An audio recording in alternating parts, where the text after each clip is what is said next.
Okay? Today we're going to move to a new chapter in macroeconomics. Okay? Macro.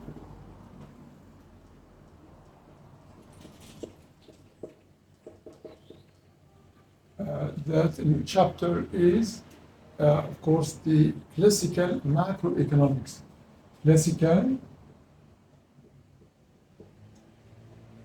macroeconomics. And the self-regulating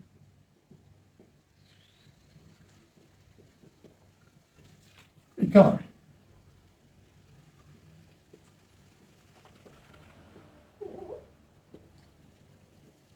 Self-regulating economy. Therefore, our chapter today is about classical macroeconomics and the self-regulating economy. Notice that economists over the years have built, theories and outlined some views in order to study the economy, in order to understand the economy.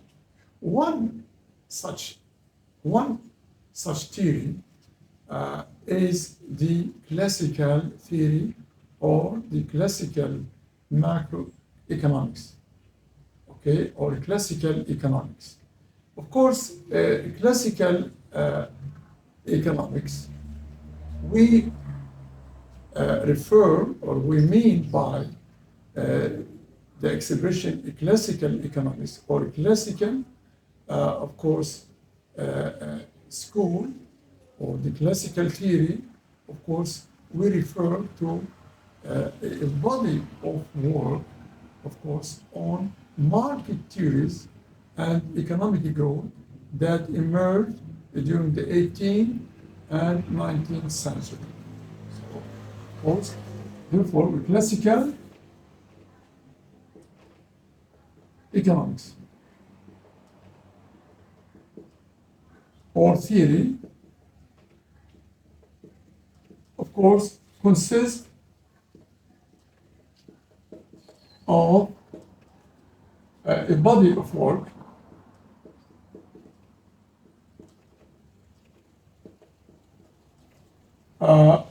on, of course, market theories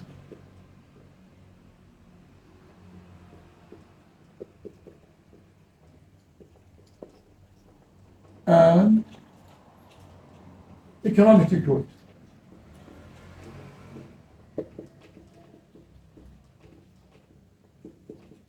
That, appeared or, emerged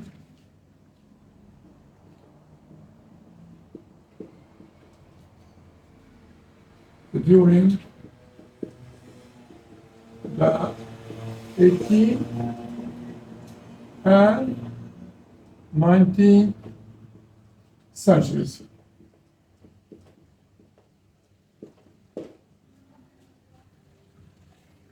So now we are focusing upon classical economics, which is a period of time that extended during these centuries, 18th and 19th century, late 1700, to 1800, okay? Of course, we can, of course, mention many classical economists who appeared or emerged during, the 18th and 19th century. We can mention Adam Smith, okay? There were many classical economists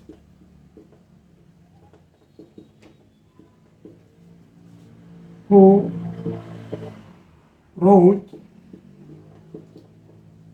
during the 18th and 19th century. can mention some of them. Okay, we can mention Adam Smith.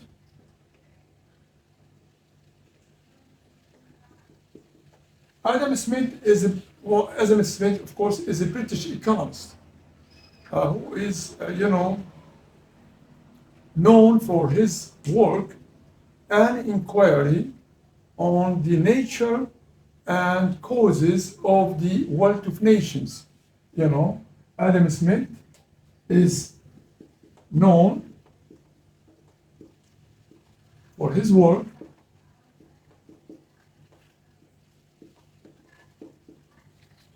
and inquiry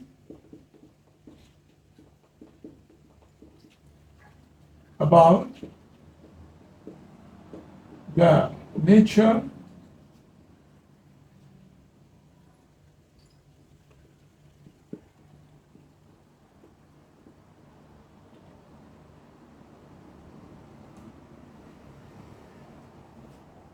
of course, of the wealth of nations.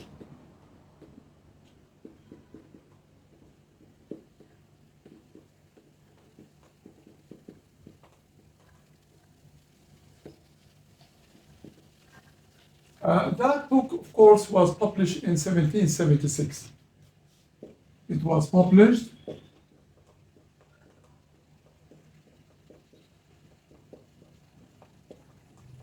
in 1776. Of course, some of his influential contributions in that book consist of, his theory of the invisible hand theory. Of course, some of his contributions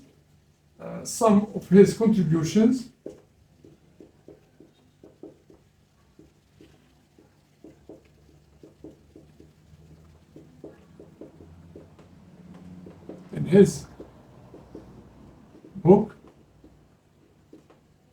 consists of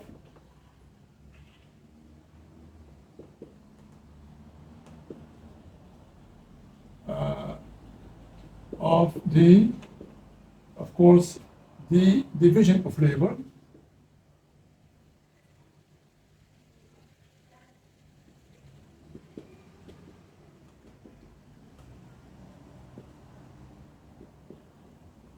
and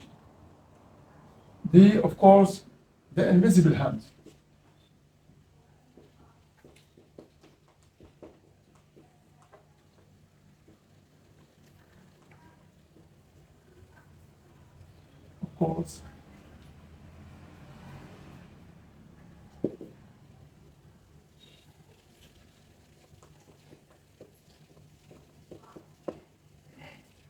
Of course, another, classical economist who emerged during the 18th century and 19th century, we can say David Ricardo,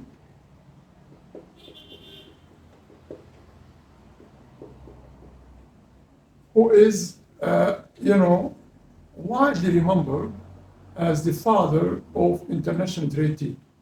Of course, David Ricardo also is a British economist who is widely remembered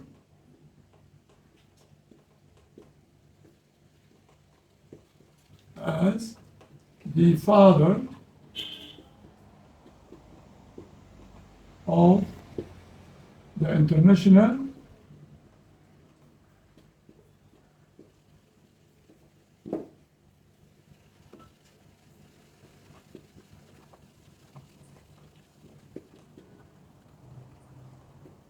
trade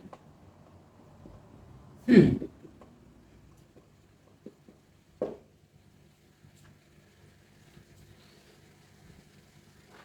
Okay, this is a topic in economics, macroeconomics, called international trade theory. A third, of course, a classical economist, those are classical economists, is Thomas Malthus.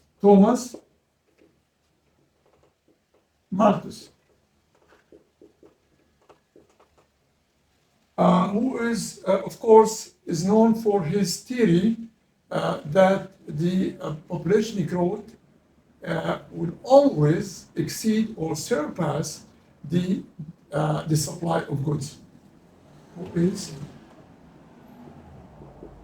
known for his theory that population growth will always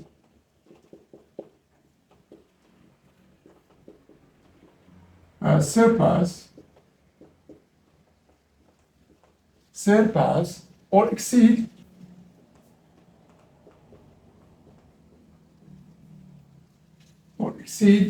the, of course, the supply of goods.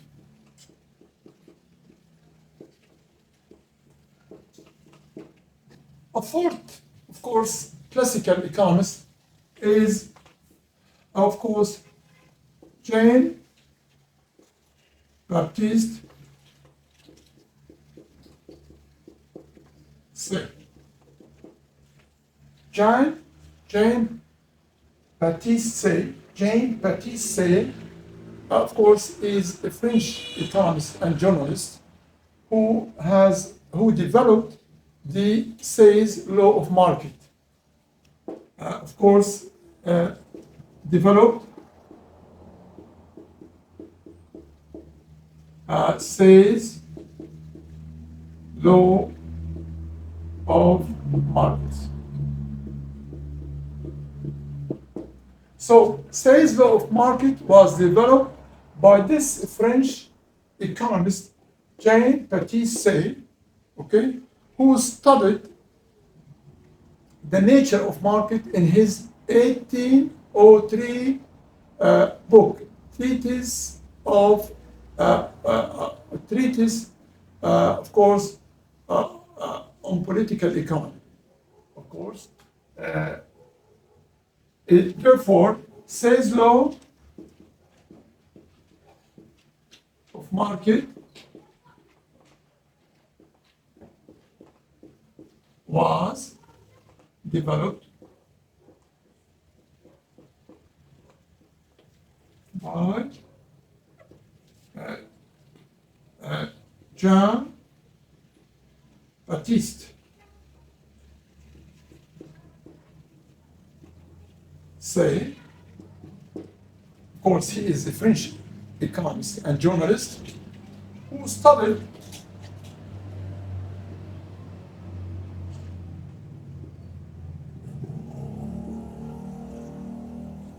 the nature of markets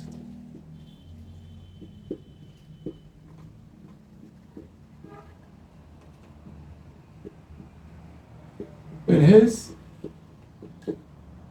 1803 book, treatise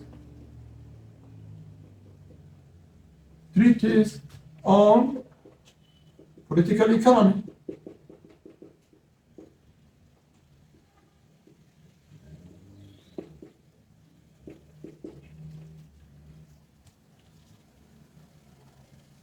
Of course, he says, he outlined his view that supply creates on demand. So, in his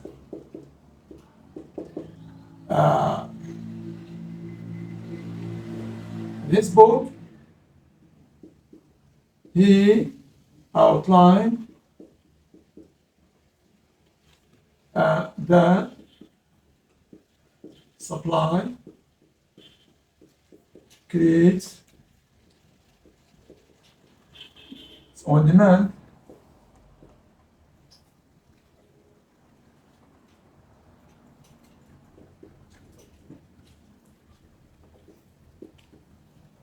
Okay, and that economic agents must first engage in production before they demand goods and services in the market.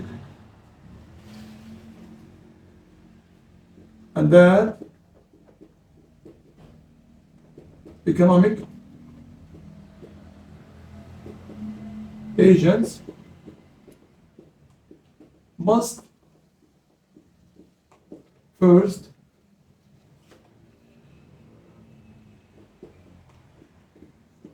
engage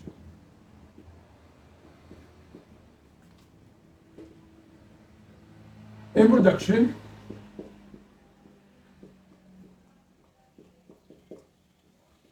before they demand goods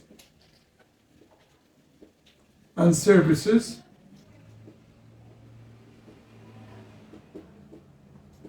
in the market.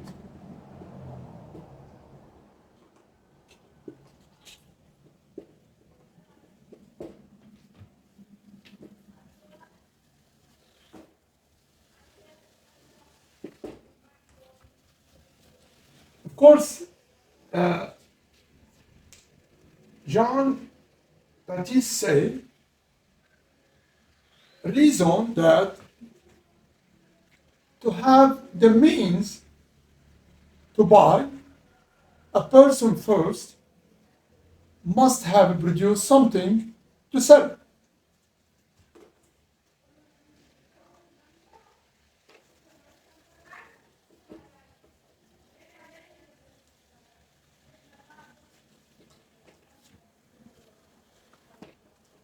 Say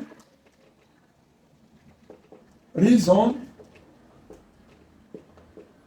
that a person to have the means to buy must first have produced something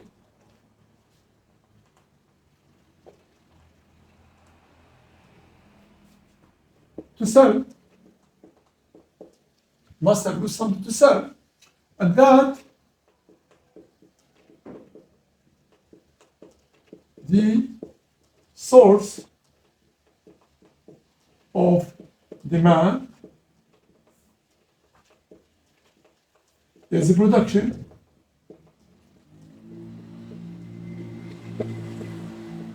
and not money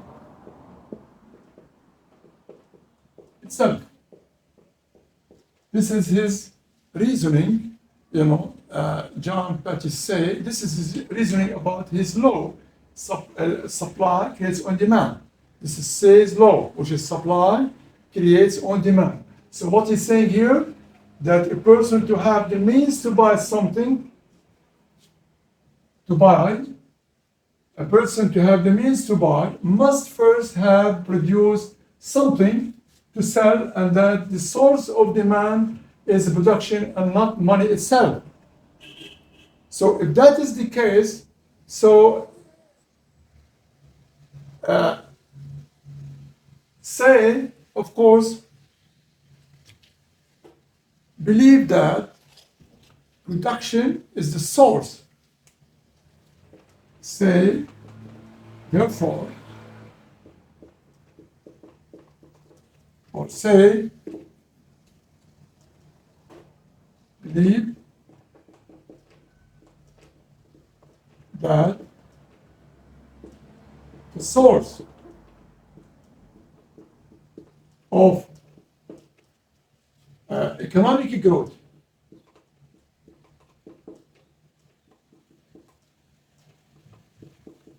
and prosperity is production.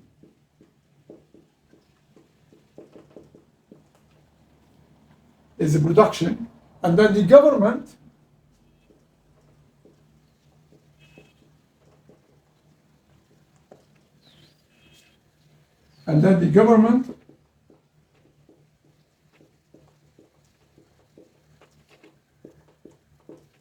should, of course, encourage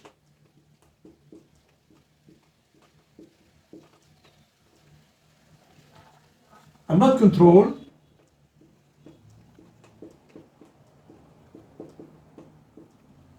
production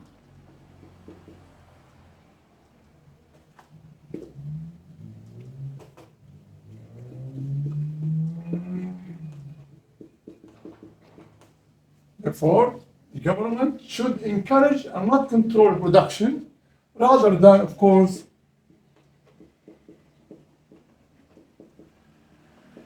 consumption.